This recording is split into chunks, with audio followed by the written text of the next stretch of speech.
U.S. Special Forces take out a key ISIS commander in Syria during a daring operation. Our heroes slipped across the border from Iraq under the cover of darkness. They took out the ISIS leader, captured his wife, and killed 11 other ISIS fighters. At the same time, in Iraq, ISIS savages win. They got Ramadi. Senator Lindsey Graham joins us. Good evening, sir. Good evening. What, sir, does the win by ISIS in Ramadi say about President Obama's strategy and, in a bigger picture, his foreign policy? Okay, number one, it is a predictable outcome of withdrawing all forces back in 2011. Here's what I said. If we're not smart enough to work with the Iraqis to have 10 to 15,000 American troops in Iraq in 2012, Iraq could go to hell. I said that over and over again. The military advised him to leave 10,000 troops. When he refused to take their advice, everything that you see before you is a result of that big mistake. All right. The Pentagon said on Friday that the strategy to defeat ISIL is working.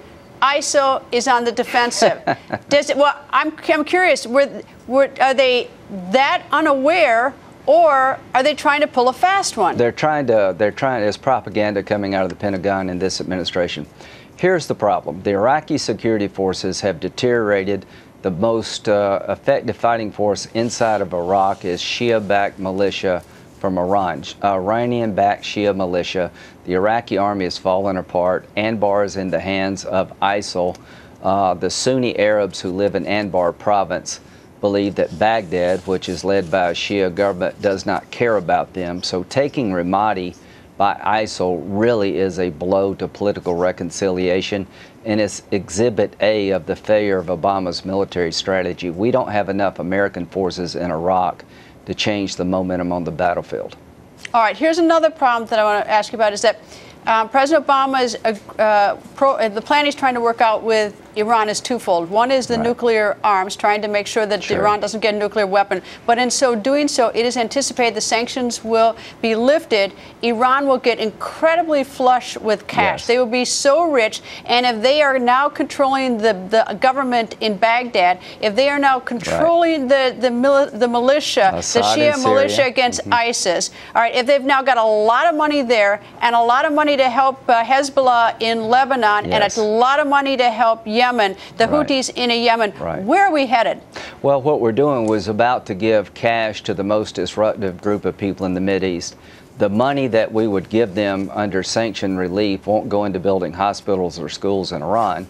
It will go to help Assad, the butcher of Syria. It will help Hezbollah, a terrorist organization who's attacked Israel over and over again. It will help the Houthis in Yemen, who've driven out the pro-American government. Now that Al-Qaeda in the Arabian Peninsula is the most likely group to attack us here in America, they planned the attack in Paris. They're now on the loose because we've been driven out of Yemen. Any money you give the Iranians goes into their war machine to support terrorist groups that hate us. Well, it seems to me that it'd almost be easier if they violated the nuclear weapons agreement. We could take out their nuclear facility. We could actually do that midstream. If we unleash all this money to them and it begins, it goes throughout the region, it's a destabilization. I don't know how you turn that around. Well, at the end of the day, they want to deal so badly, the Obama administration does, that they're just about willing to do anything. So I had an op-ed piece today in the Wall Street Journal saying what a good deal would look like.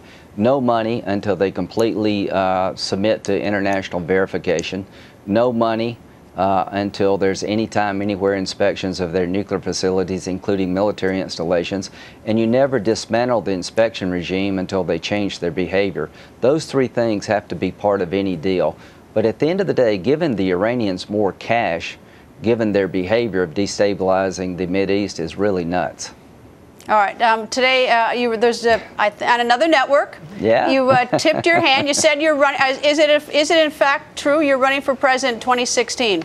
On June the 1st in Central South Carolina, where I grew up, and right across from the liquor store that my family owned, where we lived in the back until I was in high school, I will make an announcement about my intentions regarding running for president. I'm 99% sure I will do it, but I'm not there yet. But I invite you to come down to Central South Carolina on June 1st. Visit my hometown. I'll be glad to talk to you about it. What goes into that 1%? I'm just sort of curious, so I can watch between now and June 1st. What would be the 1% to pull you off this mission? I don't know what would be in that 1%, but I know this. I can't say anything until June 1st. I want you to come to South Carolina. There will be an announcement on June 1st, and I will explain my decision. I'd love to tell you a little bit about how I grew up in Central and what makes me me.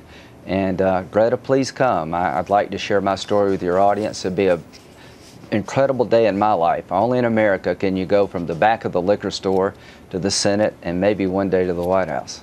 Indeed. It is quite a country, and I should say that 1% probably is due to the FEC rules. Anyway, Senator, thank you very much for joining us. You're a smart lady. Thank you.